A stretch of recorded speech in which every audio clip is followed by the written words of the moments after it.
In this episode, I'll be talking about 5 great performances given by Alain Delon that you need to see.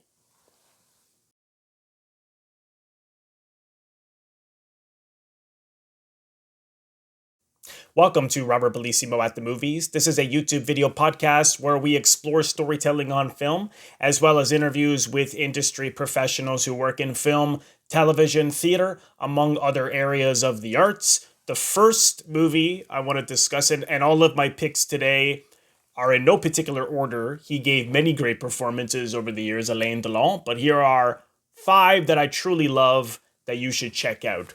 First one on my list is La Clichta, which was released in 1962. This was directed by Michelangelo Antonioni. He wrote the screenplay with Tonino Guerra, I hope I have that right, and Elio Bartolini. It also starred Monica Vitti and, of course, Alain Delon.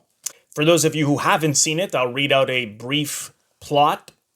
In the suburbs of Rome, translator Vittoria breaks her engagement with her boyfriend, writer Riccardo, after a troubled night. Vittoria goes downtown to meet her mother, who is addicted to the stock market, and she meets materialist broker Piero on a day the stock market crashes. Piero and Vittoria begin a relationship. Okay, so this is a film I've reviewed before, and if you haven't seen that review, I will leave it in the link in the description box below. It's all about these people being obsessed with money, and as a result, this is existential crisis that everyone has, where people are walking around basically lost and confused and zombies.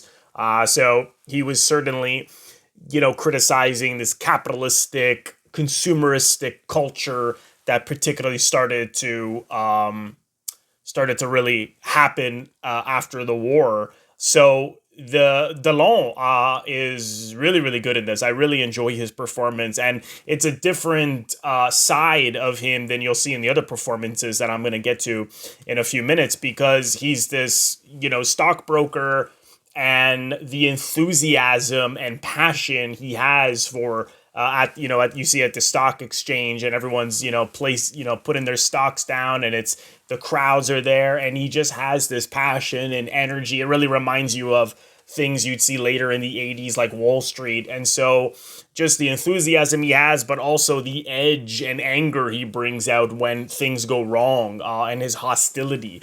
But the other flip side to that is that when he meets Monica Vitti, who just got out of this relationship, he's very loving towards her, and I thought their chemistry was fantastic as they fall in love. The playful side, the passion that they have for one another, it just felt very very real. So that loving romantic side of him, which had a real innocence about it between the two of them, which and playfulness, which I really really loved. But at the same time, you see, because she's struggling to allow herself to be vulnerable with him, because I imagine because of the breakup she had. I mean, you have to fill in your own blanks here, because Antonioni, the master, he doesn't give you all the answers like any great artist, and any great artist will not often. So you have to make up your own mind. But he is patient with her. He doesn't push her, and you see how in Delon's eyes, I mean, he's like the master of minimalism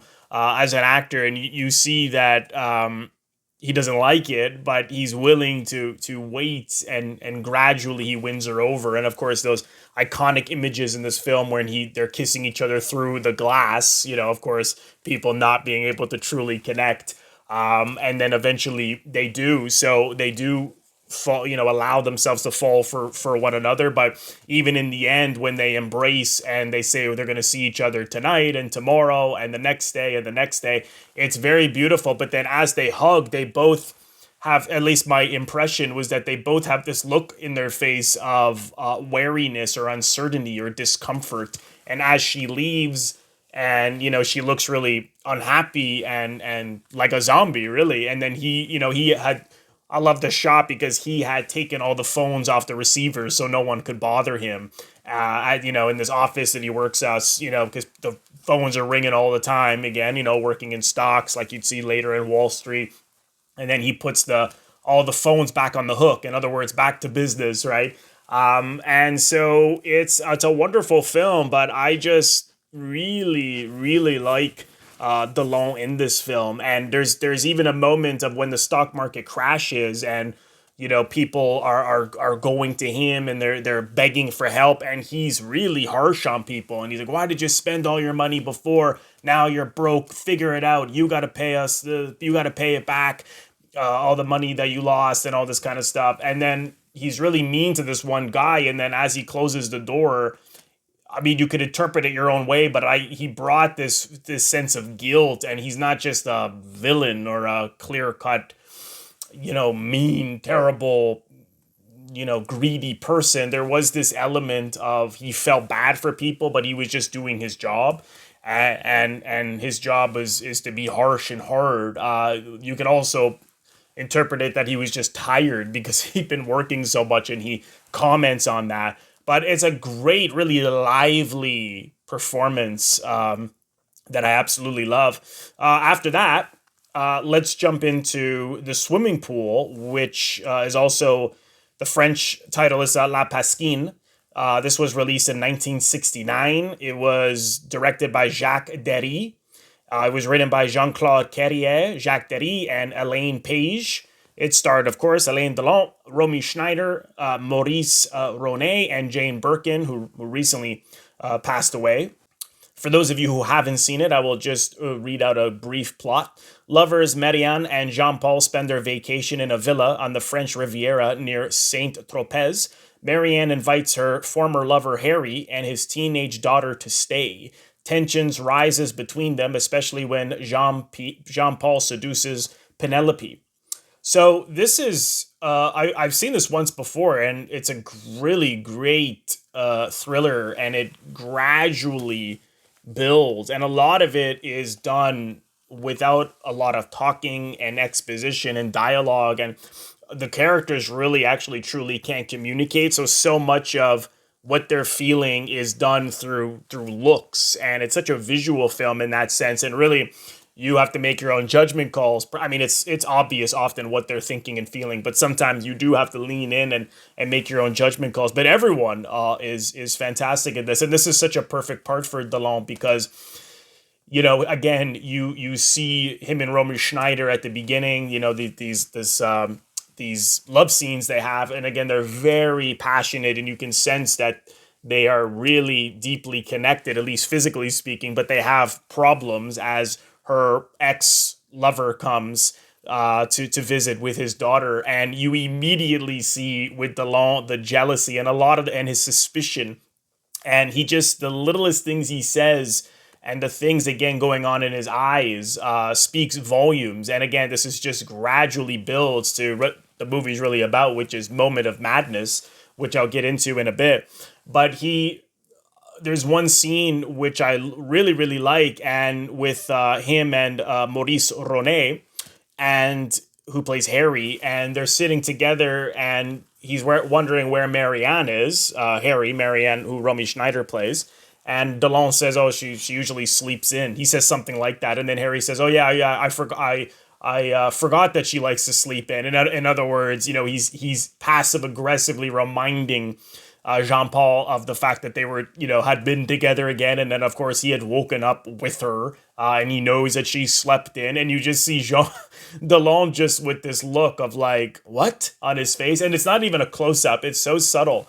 But he's constantly reacting, and everything is not with dialogue, but everything is in his face. And I just love the way he looked when his reaction just spoke volumes of like, looking at him like, how inappropriate of you to mention, their past flame. And a lot of their relationship, Harry and Jean-Paul, who Delon plays, is competitive. They've both been with Marianne. Jean-Paul was a writer, and he's quit writing, and now he works at an ad agency. And so there's this competitiveness between them, who's better than the other.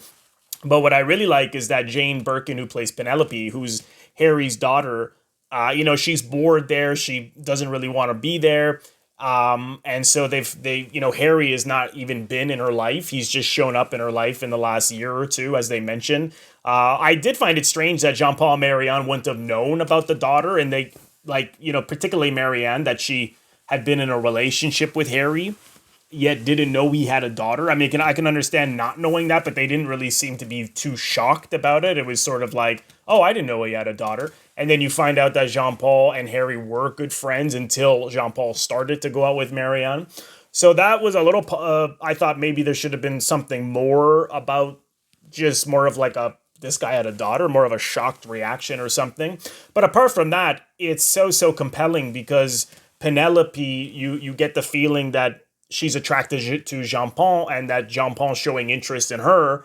But, again, this is all just done with what the characters are doing. And so if he puts his arm around Penelope at a party they have later, is that just to make Marianne jealous? Because he sees Harry coming and making slight suggestive comments that maybe he's there for Marianne. And then again, it's so ambiguous because, later on, as Marianne and Harry go out, Jean Paul and Penelope are there alone. And, she's only 18 and she's in a bikini. She goes up to Jean Paul's room. She goes into his room. He looks at her. And then we cut immediately to the two of them on the couch. And they're just talking. And she's talking about the fact that Harry is there and because he's and that he's better than Jean Paul, that he told her that, and that he can get Marianne back anytime he wanted. So is she just saying that because perhaps she's resentful towards him because he's never been around in his life? Or is she trying to get with Jean Paul, or both? You don't know. So you don't actually ever know whether they hook up or not. You see them later come in laughing together, and they went off somewhere alone. So all of these things are totally mysterious, and I think Delon brings the mystery to it because the scene when, again, the moment of madness where Jean Paul kills Harry in the swimming pool in the middle of the night. Harry comes home drunk and he's saying, he's getting mad at Jean Paul and he's saying, I'm better than you, and he's accusing him of sleeping with his daughter and all this kind of stuff. And Jean Delon just stays completely neutral. And I thought that was a great reaction to have, because I think if he had looked baffled or confused by these accusations or hurt, we would have had a better idea of what would have happened, or if he laughed, whatever. But by staying completely neutral, it keeps the whole thing mysterious. And he's just so cold towards Harry. He doesn't get mad at him. He doesn't raise his voice. And it makes him more powerful, in a sense, to say that he holds the power here. And I'm not going to tell you what happened between me and your daughter. And then he kills him in a moment of madness. And then later on, you see, immediately you see the look of panic on his eyes. And as he covers it up, and then later on, Marianne figures out that he did it, and he tells her, you see the shame and the guilt. And again, it's just very, very subtle. Even just the way he sits on the couch and he leans forward and then leans back. It's done with the utmost, it's done in a very, very subtle way. And like I said, him and actors like Steve McQueen, just like the king of minimalist acting, but could also bring a great depth and bring other layers to performances, which I'll get into in the next one. Well, not yet. Let me first get to a similar character he plays in Purple Noon, which was before this. This is from 1960. This was directed by Rene Clement. It was based on the book by Patricia Highsmith, and it was written by Rene Clement and Paul Jagoff. It starred Alain Delon, Maurice Ronet, who was also in the swimming pool, and this, of course, that must have been intentional, because Delon also kills Maurice Ronet in this, spoiler alert, and Marie Laforet. This is the plot here. If those of you who haven't seen it, Tom Ripley is a talented mimic, moocher, forger, and all-around criminal improviser, but there's more to Tom Ripley than even he can guess. So similar to the swimming pool, but Tom Ripley's much more of like a psychopath, and whereas in the swimming pool, the murder comes from a place of like a moment of madness. But here, I mean, he's much more of a calculating criminal with who's just doesn't have any empathy or emotions other than trying to get what he wants at all costs. And what he really wants is to become who Maurice Ronet is. And you don't know much about his backstory. He got paid by who Maurice Ronet plays Philippe to by his father. Tom Ripley got paid by Philippe's father to bring him back because he's living in Italy for he's very, very rich, and so you don't know his backstory, you don't know anything about him, and it's possibly suggested that he's from poverty and he sees Philippe who's so rich and he wants his life, he wants to be him. So what does he do? He kills him, he figures out how to take his identity, and even tries to take his fiance. And so the way in which Delon plays this, I thought was so great because he's so great at being cold and neutral, which was so perfect for this kind of a character, to not panic or anything, because everything he does is so cold and calculating. But he later on seduces Marge, who is the fiance of Philippe. And so he has got this very smooth, seductive, powerful, sexy side to him. And then on the other hand, he had to be truly cold and calculating and a great mimic, because he had to pretend to be Philippe on the phone when he called Marge sometimes. So he had to mimic his voice. And there's a great moment after he kills Philippe and then he calls Marge and pretends to be Philippe. And Marge lies and says, "Oh yeah, I slept with Tom," because they had a big fight. And of course, and that fight was caused by Tom Ripley. And she ran off. She got off the boat, and they broke up. And again, it was a calculated move. You'd have to see the film because it's quite detailed, everything that Tom Ripley's up to. And she lies to say that she slept with Tom just to piss off Philippe. And just for a second, he chuckles. Delon, and I thought, what a great reaction, because he's pretending to be Philippe and Marge says that she slept with Tom, and so just this moment of chuckling, I thought that was great. He just broke his character, the character of Philippe, there for a second. And then later on, he kills the friend of Philippe who doesn't like him at all. This guy shows up, Freddie Miles, Billy Kearns is the actor. So he finds out where Philippe is, even though that is Tom Ripley pretending to be Philippe. And just when he answers the door, it's this great close-up of Delon, and he just squints slightly, because again, this was not part of the plan. It was something that went wrong. And just that squint of like, oh crap. And he's trying to keep still and not show any kind of panic or anything, and his eyes just squint. It's very organic. So just those subtle moments he brings, and like I said, he had to have the humor and the charm, because we had to believe that Philippe really liked this guy and that became such close friends. So he had this humor about him, this charm to him, the seductive nature that we see with Marge. And just those slight moments of breaking the character of when he's trying to be Philippe, like on the phone with Marge. And then, of course, when Freddie came in, and just the squinting of like, oh no, what am I going to do? So just those slight moments of breaking character, again, just totally nuanced. And I love him in this. And it's really a great double feature with the swimming pool, because they are similar stories in some ways. So that's a great one to see. But now, to get into different kind of territory with Delon, where he sort of lends himself to different emotions and strong emotions. One of my favorite films, and I've reviewed this twice actually, I will leave the link in the description box below, is Rocco and His Brothers, which is also from 1960. This was directed by Luchino Visconti. He wrote the screenplay with Suso Cecchi D'Amico and Vasco Pratolini. Suso Cecchi D'Amico. For those of you who haven't seen it, the plot is, having recently been uprooted to Milan, Rocco and his four brothers each look for a new way in life when a prostitute comes between Rocco and his brother Simone. This also starred Renato Salvatori and Annie Girardot.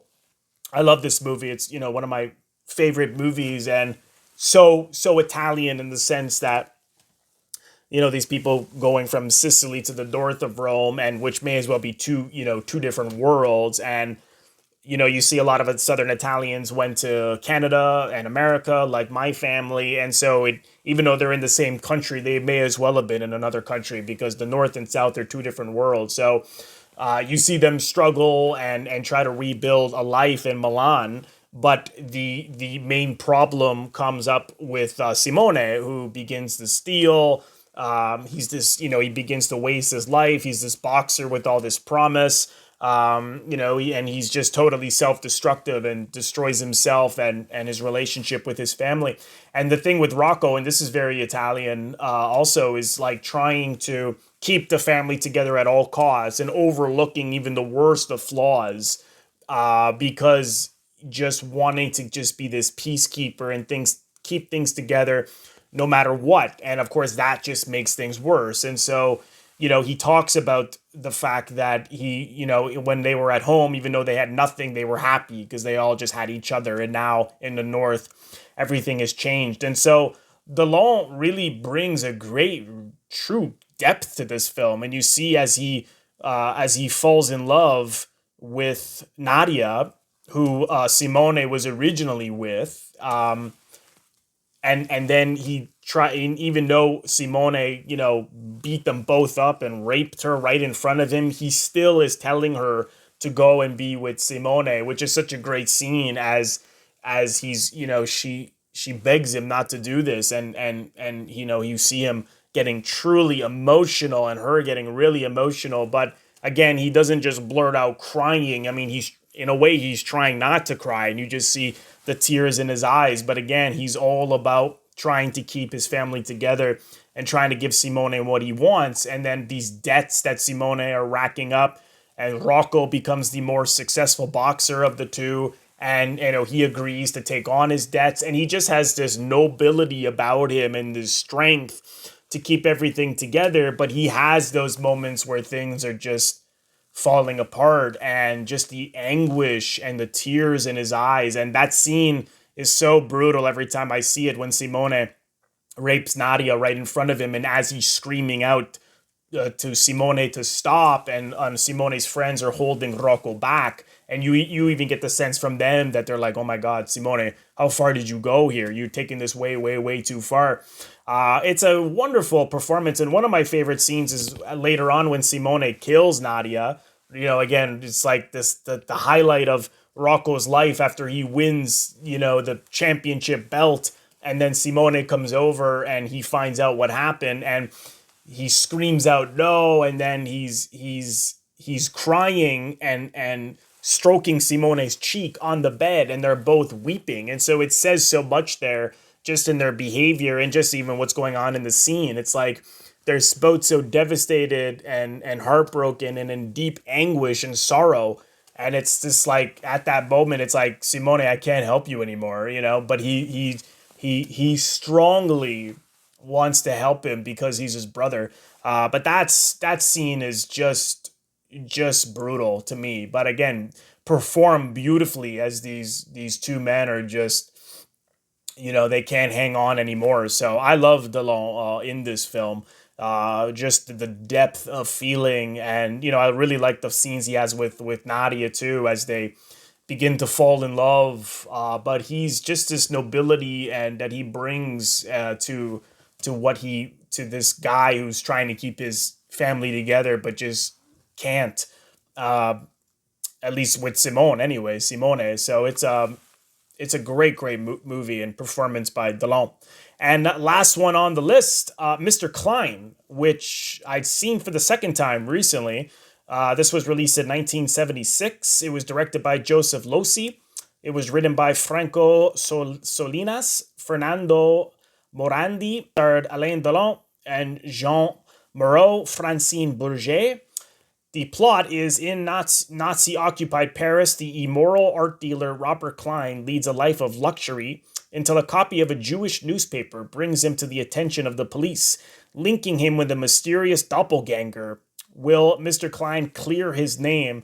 I really like this film, and just the way it explores this Kafkaesque way of telling a story with like surrealism and absurdity, and it's just insane in a lot of ways, and in its exploration of identity and obsession. And here's a guy, who Delon plays, Robert Klein, who we see off the top, who's selling. He's an art dealer, and he's buying art from Jewish people who need money in order to flee Nazi occupied France. And he's just totally insensitive and apathetic towards them, and doesn't really. He's just taking advantage of them, and he's buying it for less than what it's worth, the art, because he knows that they're desperate. And it's almost like he's oblivious to what's going on, and totally apathetic. And I thought just the way in which he asked for, the behavior he brought to it is very subtle and nuanced. Like, for example, he asks the Jewish man in the first scene if he wants a receipt, and the guy hesitates, like, you really think I need a receipt? Like, I'm trying to like run out of here, run out of this country and flee. And then he kind of looks at the guy and just waves. Yeah, like she just gives him a wave, like, oh yeah, of course you don't want a receipt. But it's so casual and insensitive to me. Just this one kind of dismissive wave, like, no, you don't need a receipt. Well, how silly of me that you need a receipt, because I know you're trying to just get out of the country. But it's almost as if he's just oblivious to what's going on, and he's only trying to see what he can get from it. And then, of course, when he gets that Jewish newspaper delivered to his door, delivered to him, Robert Klein, and then he's like, well, I'm not Jewish. And then he's trying to figure out how this happened, and that there's another Robert Klein who must be Jewish, or someone's playing some kind of a joke on him, as he puts it. Not that it is a joke. He goes to the publication where it's being the newspaper publication, and he says, like, someone must be playing some kind of a joke on me. And the guy says, oh, what do you think what we're going through is a joke? And he's like, no. But again, that's his insensitivity. But it's this whole thing of, like, at that time, if you were Jewish, you were going to get thrown into a concentration camp.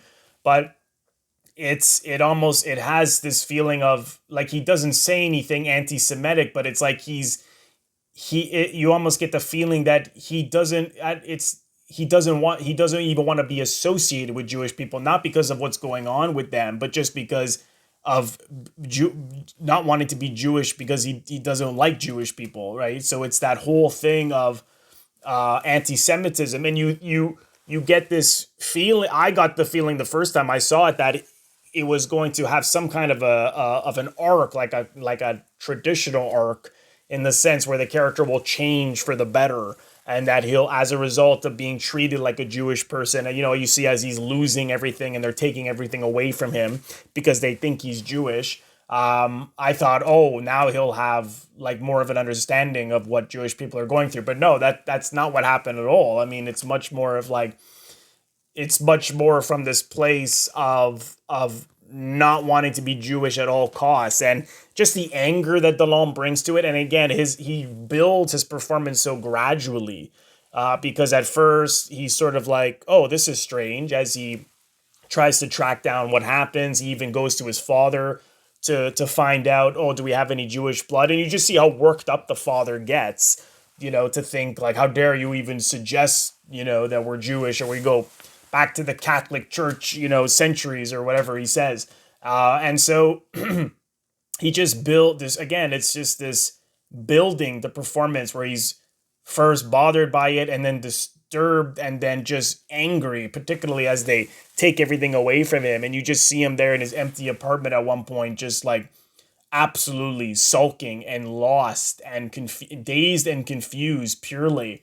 But I love, just the obsession he has, and everything that happens with this man who at all costs is trying to get his identity back. And then I remember when I first saw it, I thought, you see this, that it's actually a real life incident that happened in Paris, where they rounded up many Jewish people. Even his lawyer is trying to track down his birth certificate to prove that he's not Jewish. And so there he is. He finds out that Robert Klein got arrested, and he figures that they're going to send him to the camps. And so he goes there as they're rounding up all the Jewish people to find him. He can't find him. And then his lawyer is there and says, look, I've got the papers for you, so you'll be clear.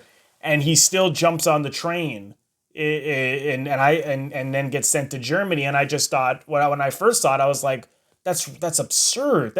Why would he have done that? Like, who, does he really want to find this guy that much? And I'm like, yeah, but when I see it, it's not dealt with realistically. It's that Kafkaesque absurdist quality, and it's the emotions behind it. It's not meant to be taken literally. It's the feelings of this guy was duped, and someone tried to convince everyone that he was Jewish, and you're not going to take my identity away from me. And it's that fear of being Jewish, and clearly he's got anti-Semitism in him and somewhere. And so I think the film is really, it was controversial at the time because it's showing, the anti-Semitic nature of people in France at that time, and you see how the Vichy government, how they compromised with the Nazis and gave and things like that. And so that really shows in the performance of this guy who's totally apathetic to what Jewish people are going through, who's trying to take advantage of them. And even by experiencing what Jewish people went through, he doesn't care. He's just so obsessed with not being Jewish. And how dare you have told people I was Jewish, and I'm going to go at all costs to get my identity back. And so it's such a powerful film in that sense, and it's heartbreaking to think that there's a lot of truth to it.